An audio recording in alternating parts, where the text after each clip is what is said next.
All right, what's going on, guys? Welcome everybody back to another video. Hope you're having a good day. So in this video, we've got a lot to talk about for Rogue Company. Some map changes, some hero buffs and nerfs, as well as a brand new rogue. So it's going to be pretty packed. We've also got some new details regarding the new ranked mode that's going to be added to the game quite soon. So I hope you guys find this helpful. Now, on my last update video, I asked you guys if there's enough interest in these update videos that I'm going to continue to do these. You guys absolutely killed it with support on the last one, so thank you so much.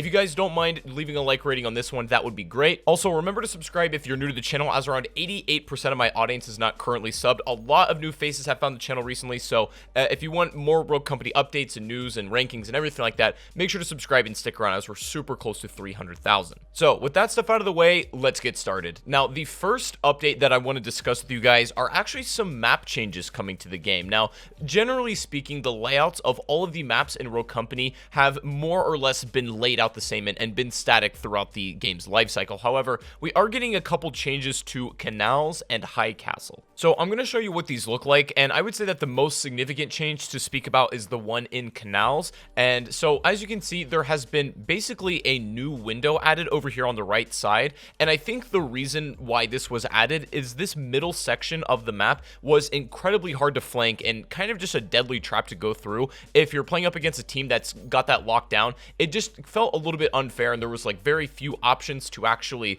play creatively and or break in. It was just, I don't know, I think this is a good change. High Castle is also seeing a little bit of adjustment with some of its lines of sight. I believe these changes were made to make the game slightly more fair and less exploitable. I'm definitely looking forward to playing these somewhat altered versions of the maps with the new changes, and of course, because every single change in Rogue Company is subject to change and or, you know, being able to revert, the player feedback on this is absolutely necessary and crucial. It's also important to note that these specific changes coming to the map will take effect in the very next patch, so they're coming up really soon. Next up, we've got a pretty cool sneak peek at some of the rewards for playing the new ranked mode. Now, we spoke about this in our previous update video. Ranked mode, I don't think is coming in the very next patch, but potentially the one right after. However, the ranked beta is also probably going to be around temporarily while they see how it plays, make some adjustments and tweaks, and then finally flesh out all of the reward systems. But we can tell by just simply the ranked beta rewards alone, you're able to get this like banner or calling card right here for playing 30 ranked matches. You don't even necessarily need to win those games, although it helps if you do, and of course you can work towards that rogue rank and everything that is the top master level.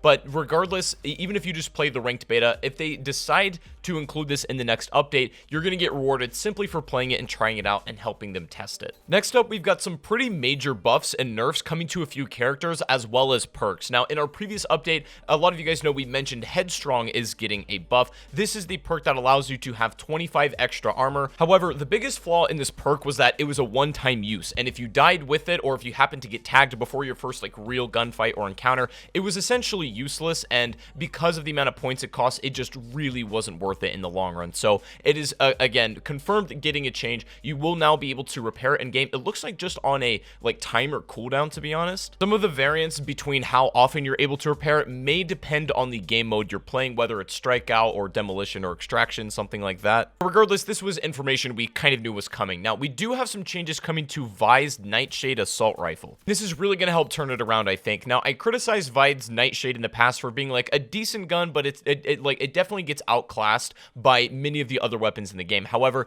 it is now going to be receiving a damage buff to body shots, and the spray while firing in automatic is going to be significantly tighter, meaning with the Nightshade, you can now spray for significantly longer periods of time with much more accuracy. So I think this buff is going to do wonders, not only for the Nightshade assault rifle, but just for Vi in general. Really quick, we also have a new addition of some melee wraps, and I usually don't bring skins up too much. If you want me to, I can include all the new skins in these sort of update videos. Just let me know what you think, but I gotta say these ones are pretty nice looking, and I honestly might pick them up. All right, next we've got some changes coming to Glitch and Trench. So these are pretty big, to be honest. These might fundamentally shift how the characters are played. So essentially, the problem was described that Glitch is, let's say, a little bit less than ideal because he has to put himself in a situation to be useful where he can be easily naded. That's his problem. His breaching is an issue for Glitch. So in order to mitigate this problem, Glitch is going to be having his bounce back perk removed in place for Tenacity. Bounce back allowed him to recover his health slightly faster after taking damage, but Tenacity is going to allow him to take less damage from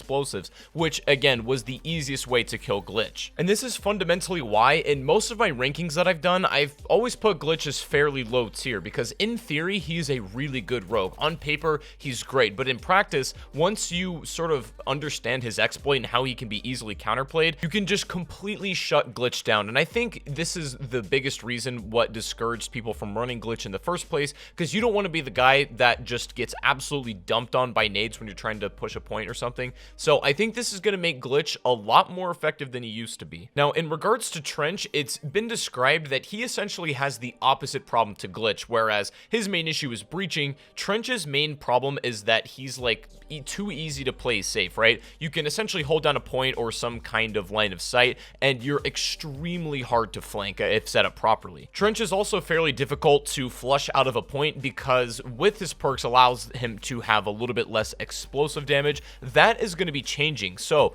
they say that Trench, because of how safe you can play him, he doesn't need tenacity anymore, right? It's a little bit too much. Reduced explosive damage you get as Trench, combined with all of his other equipment, is just a little bit too overpowered. So they're going to be removing tenacity from Trench and instead replacing it with Helping Hand. This perk allows you to revive teammates a little bit faster, and to me this feels like a relatively fair trade-off, because if you can still be effective with Trench and he's still got all of his capabilities other than the reduced explosive damage, but now in order to keep your teammates alive and to be a little bit more of a support character, you're going to have to put yourself in harm's way at least a little bit more than you're otherwise used to with Trench. Now, why this might damper his effectiveness ever so slightly, I don't think this change is going to be enough to drop him down a tier or anything. I think he's still going to be a very useful and viable character. He's going to be a little bit less campy than he was before, and he might have to put himself in harm's way to keep his teammates alive and stuff like that. But of course, because these characters are generally some of the more popular ones, or at least Trench's right now,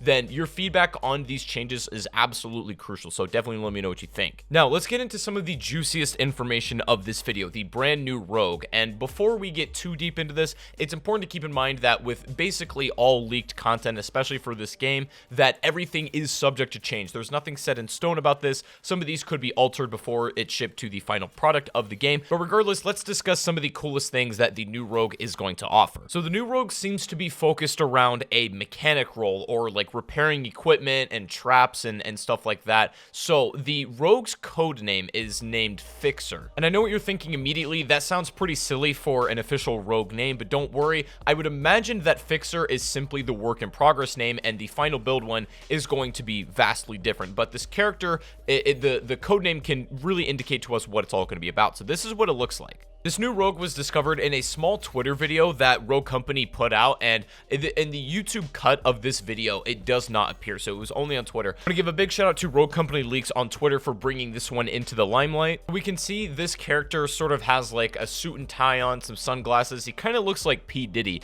In this image, we can actually see what weapon he has. He's got a baseball bat in hand, so assuming this is his melee weapon, again, that's like an example of something that could change. This could be a placeholder melee before what he actually gets. We don't know yet. So I think one of the most interesting things to discuss regarding the new character, besides the aesthetics and weapons, is of course his ability. What is Fixer going to do? Again, since Fixer is a code name, it's probably going to be something else for the official name of this rogue, but I do think that this is a good spot to start with on what he's going to do in game. I'm going to make a prediction and say that Fixer can probably repair items or other pieces of equipment that some rogues put out. Maybe he's able to, for example, repair Anvil's shield or some of the barbed wire, potentially almost acting as a support for support characters in a way. I'm not entirely sure. It may also come with an exclusive set of guns that we haven't seen on any other rogue yet, or maybe one new one and one repeat. That is still up in the air as well, but I'm pretty excited for this character in particular. If you have any guesses at all on what Fixer is going to do, or potentially what weapons he might have, I would love to know your theories and thoughts down below in the comment section. Release date on this rogue is still yet to be confirmed, and they still have yet to make an official announcement, but we can pretty much tell that this one is on the way in the relatively near future. I think it is possible that the addition of Fixer coming into whatever patch he's added in would also be the same patch that the new Wingman game mode would also be added in, so a pretty big update. It would make sense to drop them both at the same time. Also, while I was recording this commentary, I just got more information on the ranked beta that's coming, so it will be included in the next update. You will increase and lose rank by winning or losing games, and the ranked beta for now is going to be demolition only. However, they are open to the idea of adding a ranked playlist for some of the other modes. They just want to know which ones would serve best and which most players are into, but for now, just to get a testing ground, they're going to be only doing ranked for demolition. So there you have it. It will be included in the next patch, and it's pretty straightforward. So there you have it. Some pretty major changes are hitting Rogue companies soon. We've got the changes coming to the weapons, some rogues, as well as the ranked beta, and then also potentially the new rogue fixer will not be added in the next patch, but potentially shortly after, whenever the new wingman mode gets implemented. I would suspect they're going to be around the same time. So everything we covered in this video, let me know your thoughts down below in the comment section, guys. Is there anything you're excited about, anything you're concerned about? Please let me know what you think. But that's going to be it for the video today. I hope you guys enjoyed. Make sure to leave a like rating if you did, subscribe if you're new to the channel, and make sure to go follow me on Twitch, where I stream almost every day. Links in the description below. But have a fantastic rest of your day, and I'll see you guys in the next one. Take it easy, and peace out.